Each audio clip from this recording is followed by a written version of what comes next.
So everybody has a vested interest, including your podcasters, okay? Most of them anyway. The big ones. A vested interest. It's why they've pushed X. So some of these people like Rogan and even Elon, they mocked Truth Social to Trump. They mocked it. Now, remember, Trump created Truth Social because all of those platforms silenced him. Remember, they removed his accounts, Instagram, Facebook, Twitter, everywhere. They took him down. They took a sitting president down. So he said, okay, fine, I'm going to create my own platform, which he did.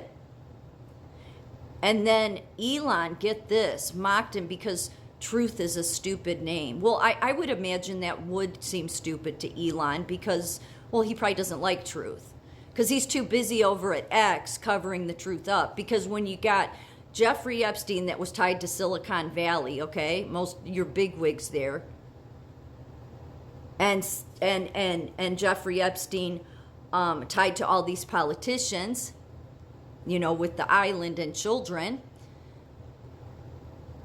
Then you got P. Diddy, okay, who Elon Musk was tight with, but also Elon Musk had some, you know, he was in Epstein's residence in New York, but it was just, they were just visiting, okay, okay, but wants to run around. Yet he says he's good friends with P. Diddy. He said it. He said we text frequently. That was before Diddy's house was raided. So how many things do you need until you say to yourself, he's a bullshitter, just like Trump said. He's another bullshitter.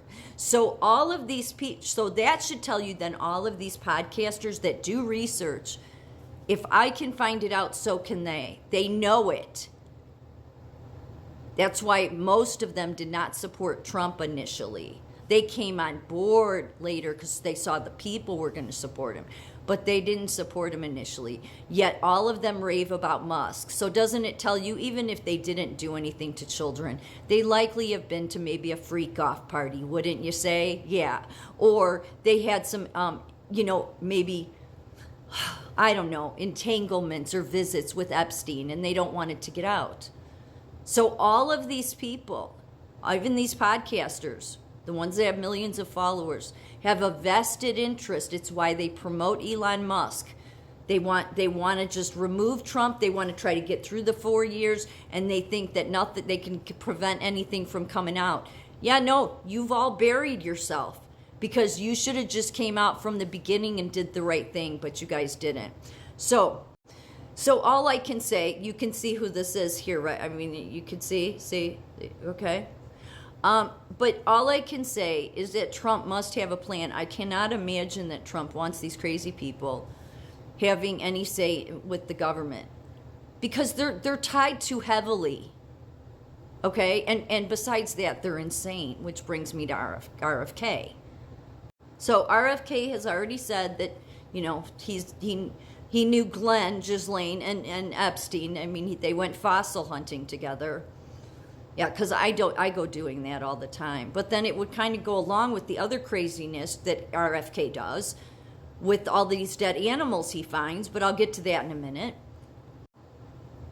But he insists there was nothing wrong with him flying twice on Epstein's jet with his wife, and he never went to the infamous island, and he was calling for the flight logs to be released. Okay. Well, this, I believe, was 2023. So Elon Musk already had Twitter tied up there, right? So that as long as Elon Musk is controlling X, okay, then that's a safety for all of them. Then all they have to worry about is Trump doing something. So they all circle themselves around Trump. Trump knows it. I don't know what they think they're going to do, but that's why I say there's enemies are at the gate. They're surrounding Trump. No matter what they tell you, these people are crazy. So with Kennedy, though, he recently had an affair with it came out, and I think Cheryl Hines, his current wife, was going to divorce him. I'll read what she said, but I think then she changed her mind.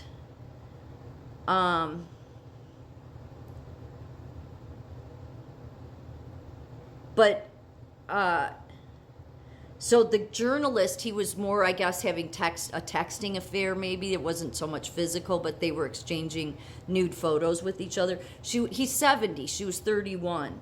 So Cheryl Hines made some comments about that.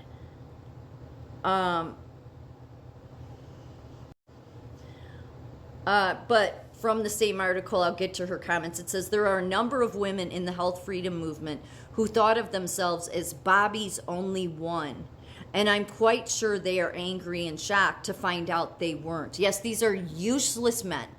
Seriously, I'm not trying to be mean. They really are, though. Because his behavior is classic narcissist. They're just emotional rapers is what they do. It's emotional rape what these people do. It's one thing to be a player and you're upfront about it. Like, you can have some respect for that. At least you're being upfront. But these people, they'll say anything. They'll say they'll marry you. They'll say they love you. I mean, there's no limits. They will go to any lengths just to get what they can get out of you, and then they'll belittle you, then they discard you. They do the same pattern, same thing Kennedy does. So these are useless people. There are a number of women, as I said, and I am quite sure they are angry and shocked to find out they weren't the number one. After talking to some of these women, I think what he does is just love bombs them. He makes them feel important, even tells them he loves them, and so they will feel special and wanted. Hines, who's his wife, has reportedly reached her limits with her husband of 10 years, according to a biographer. She felt blindsided by his alleged romance with a much younger journalist and is considering divorce. She's since changed her mind. This is quote, Cheryl was always very aware that Bobby had a long history of womanizing. However, she firmly believed that Bobby, in his 7th decade and with political aspirations, finally had his sex demons under control. That's a quote. Finally had his sex demons under control. She adored being a member of America's royal family and having the famous Kennedy name attached to hers. But now she's thoroughly embarrassed and furious about his adulterous actions and believes she wants out. Again, she changed her mind. And then there's this, okay? Kennedy seems to have this thing that goes on with dead animals. I'm not really sure. So, it says here, Robert Kennedy Jr. published August 5th. It's reported that in 2014, the current presidential candidate left a dead bear cub in Central Park.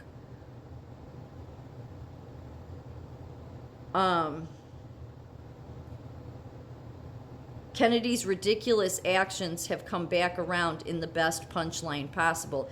Apparently, after finding the dead bear by the side of the road, RFK Jr. put it in his car, took some cute pics with it, showed it to some friends, and then decided it would be especially funny if he made it look like the cub had been hit by an erratic cyclist in Central Park. He then brought it into the park on a bike and left it.